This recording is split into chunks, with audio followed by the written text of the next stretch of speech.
Welcome in, everyone, to another edition of the GSMC College Football Podcast, brought to you by the GSMC Sports Network. I'm your host, as always, Tommy Brzee. It is Monday, September 16th around here, and we have a great show for you today. We are going to do a full reaction from Week 3. It was downright crazy all around college football, but we'll get into the UGA game first. They escaped a win in Lexington. Very, very tough game against Kentucky that has kind of become a trend for UGA. Then we'll get into LSU coming back from 17 down to beat South Carolina. Got a little bit of help from the refs to get there, but then we'll get into the SEC catch-up. We'll get into Bama, Missouri beating Boston College, as well as A&M going down to Gainesville and likely ending the Billy Napier era in Gainesville for the Gators. And then upset watch around the country. We had a number of Group of 5 teams beat Power 5 teams. Toledo, the main among them, just absolutely rolled Mississippi State. So we'll get into that in the fourth segment before finishing out with a little bit of a whip around, go to all the other games that we haven't got a chance to get to. We'll get into the Texas game, how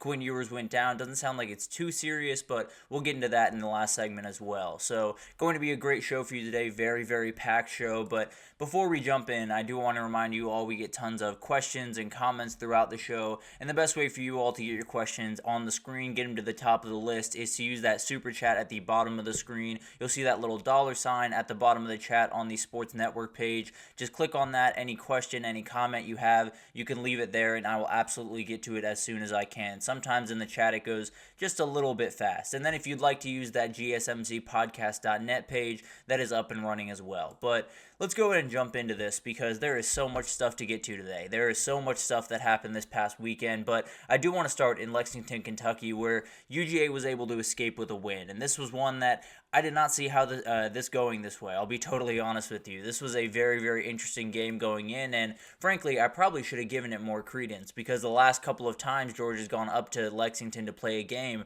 they've scored 14 points, 16 points, and now 13 points. So not like they've been able to light it up against Kentucky by any means when they're up there in Lexington. So I think it's one of those games that you look back if you're Kentucky and you definitely have some frustration about. I think it's impossible not to, right? You have so much stuff that you feel like you left on the table in this game, particularly offensively, so many things that should have been done better. And then I think a couple of the decision-making things down the stretch of this game were just not that great. I think one of the big-time ones, obviously, was punting on that 4th and 8 when they were to go up, they were down. They were down by 1 on a 4th and 8 with a chance to kind of finish the game. If they had gotten that first down, go down, kick a field goal, win it in regulation, they give the ball back to Georgia with about 2.5, 3 minutes left. There was no world where they were getting that ball back. I understand that sometimes you got to play the odds, and their defense was playing really well and all of that stuff.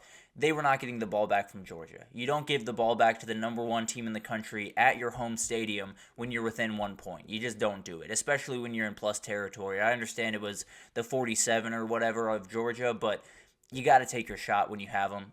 Georgia was on the ropes. You knew you had a team that was playing a little bit nervous right about now. You make one play, and that game might be over. So I didn't necessarily love that decision. I also didn't love kicking a field goal to go up 6 early on in the second half. I felt like that was a really good drive for them. Felt like they should probably finish that off, try to get in the end zone, and if you don't, you pin Georgia very deep, and they have to figure out how to get out of there with an offense that had not been working throughout that day. So it's one of those things that it's a nitpicky thing. I think there's a number of different ways to look at it, but overall, I think you look at this game, it was just about Georgia making the plays down the stretch. They did the things that they had to do. They lost Tate Ratledge early on, which will definitely be something to watch for that Alabama game that's going to be up in a couple of weeks. But Carson Beck missed a lot of throws that he usually makes. He had there were a couple of very questionable play calling decisions throughout this game. A lot of stuff that just didn't look like Georgia out there on that field this Saturday. So a lot of stuff to figure out. No two ways about that. Georgia has definitely got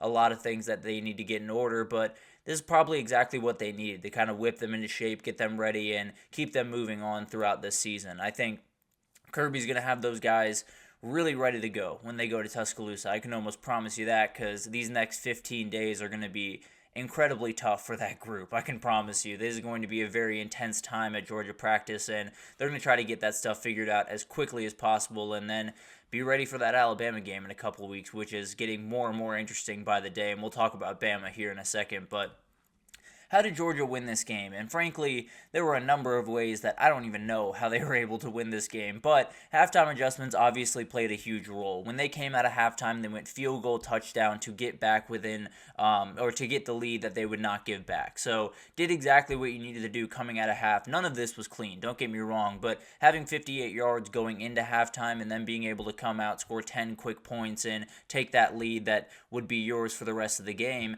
is a big deal. And I think the offense kind of went stagnant from there. There were a number of ways that they needed to be better. I think the biggest thing for me was, you know what Deone Walker is. You know what Tryon Ribika is. You know what Rybka, You know what those players are. You know how elite they are. You have to get these guys out on the edge. There were way too many runs right up in the middle into a very loaded box for Kentucky. You can't do that if you're Georgia. You have too many athletes on the field to not be able to stretch them side to side. So I thought that was really weird. South Carolina did such a good job against Kentucky getting Lenora Sellers on the outside, getting Rocket Sanders on the outside, and then when you have your moments, picking the inside run. But when you have someone like Trevor Etienne, it just felt like they were pushing way too much energy in. We have to get the run game going, and it has to be in the inside because then that will open up passing lanes. I suppose it will, but you won't be able to run the ball, really. You won't be able to do what they needed to do throughout this game, which was, in a large part, just control the clock for a lot of this, because Kentucky did it incredibly well, and it kept them kept them in this game for as long as it did. But overall, I mean, you make the halftime adjustments, you bounce back, you get the win, but there's so many things about this game, about this play calling, especially on the offensive side of the ball, that just didn't make sense to me. It was all over the place, and it felt like Mike Bobo, particularly on Saturday, was just a little bit all over the place. Couldn't decide exactly what he wanted to do, and the only time he really decided it was when he tried to run straight into a pack of gray jerseys. So it's a very confusing game plan right now. They're gotta get that fixed as quickly as possible. But at the end of the day, another reason was the defense played really well.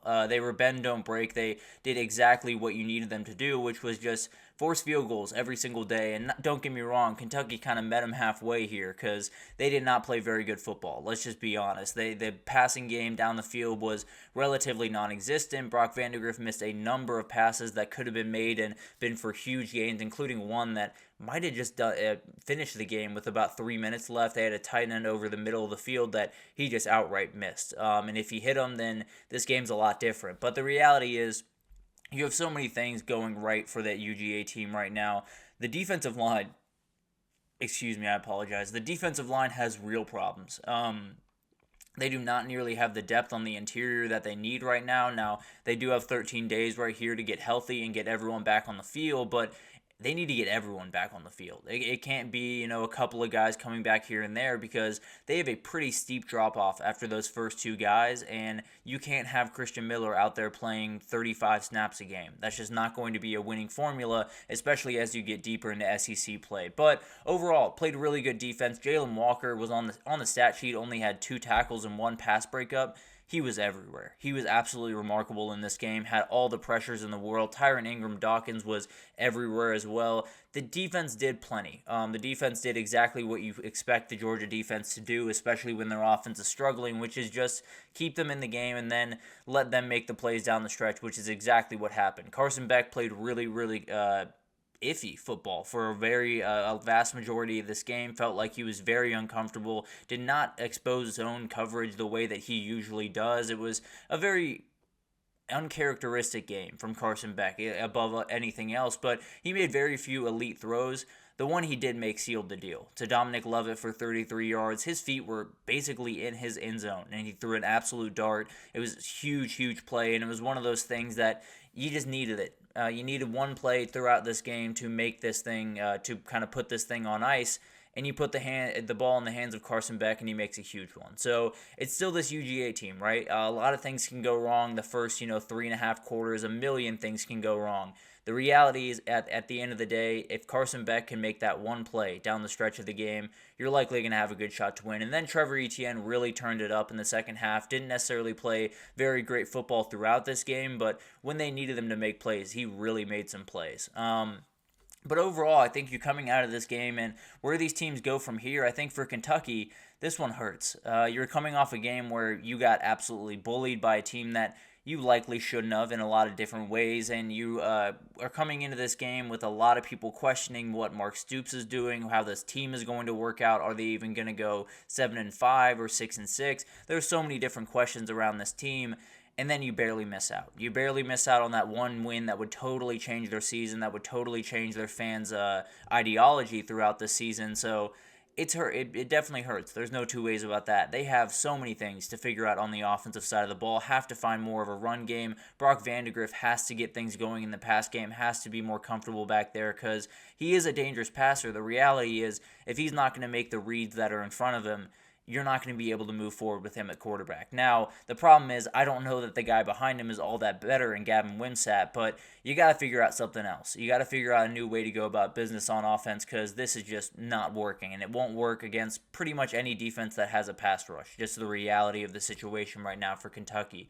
The good news is, your defense is going to give you a lot of chances to win. They played really good football throughout this game, and they're really good on pretty much every level. Maxwell Harrison on the back end is an elite corner. You have a ton of really good linebackers, including a Georgia transfer in Jamon Dumas-Johnson, and then Deone Walker up front just speaks for itself. An absolute beast, definitely will be a first-round talent, and one of those guys that I think can change this season for Kentucky. Now, they got some tough games coming up. They do have Ohio at home before they go to Oxford to play Ole Miss, and it's going to be one of those things that I look at them a lot like I looked at last year's team, where you have all this going in, you feel like everything is kind of lining up to work out for you in your favor, and then you just miss the mark. The offense doesn't look as clean as it probably could and should look, and you're missing a lot of what makes this team, or what could make this team special this upcoming year. So it's another year where Kentucky came in with pretty high hopes, and I think are going to be left a little bit disappointed at the end of the year. And then for Georgia,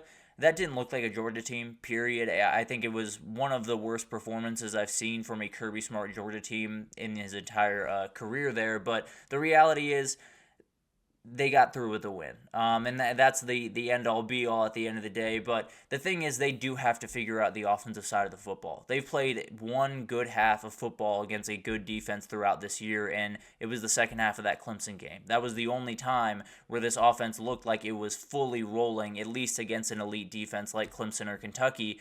You're going to play elite defenses coming forward.